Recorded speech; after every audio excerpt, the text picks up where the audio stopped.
What's going on, everyone? I'm back with another video on tips and strategies for NHL 21. This one is centered around defensive structure strategies.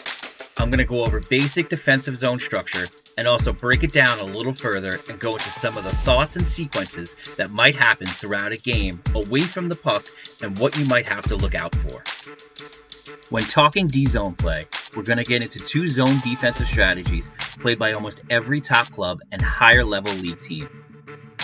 If you've watched or played the game of hockey at almost any level, you know where the house is in your D-zone. Top of the face-off circles, down to your net, and between the face-off dots.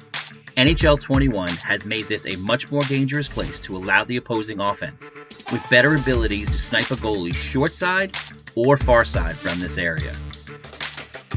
For the defense, the go-to typical coverages by position in a zone defense is the right D's coverage, the left D's coverage, left wing, which is a mirror opposite, as is right wing, and the center's coverage is much broader because they play a big role in support of the other players as well as their own defensive responsibilities.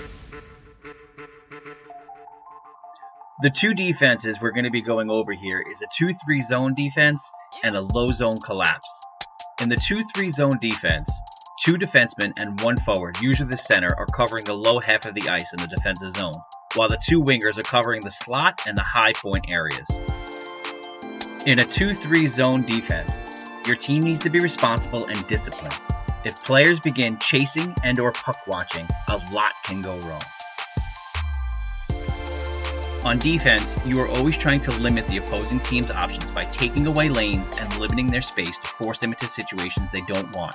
Now, I know, this is a video game and weird stuff happens all the time, but watching out for your responsibilities and limiting space and chances is always the goal. In this example, the opposing team has the puck in the bottom right corner. Your team is closing in and marking potential passes, while your team is also creating layers of defense to your net. Here, the first layer is shown in gray. It's a layer of pressure. The right defenseman is closing in on the puck carrier with the ultimate goal of limiting time and space, or better yet, separating the puck from the player.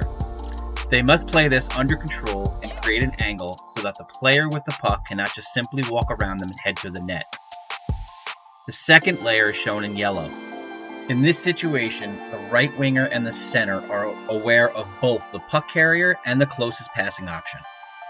They're making sure the puck carrier cannot walk into the net if the first player is beat, and they must also not allow the inside pass into the slot or directly in front of the net.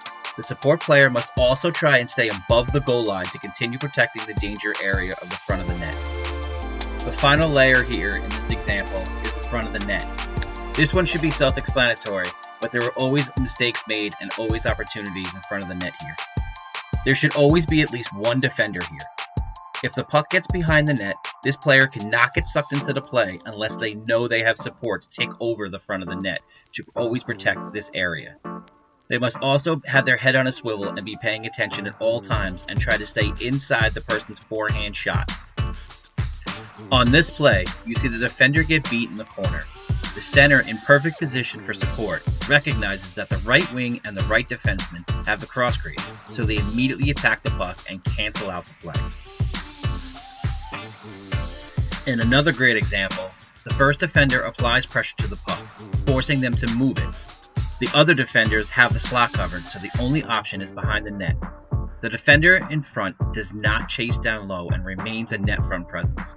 As the play moves on, the left defenseman now picks up the cutting player moving in front of the net, while the center cuts off access to the front of the net by the puck carrier, till he receives help.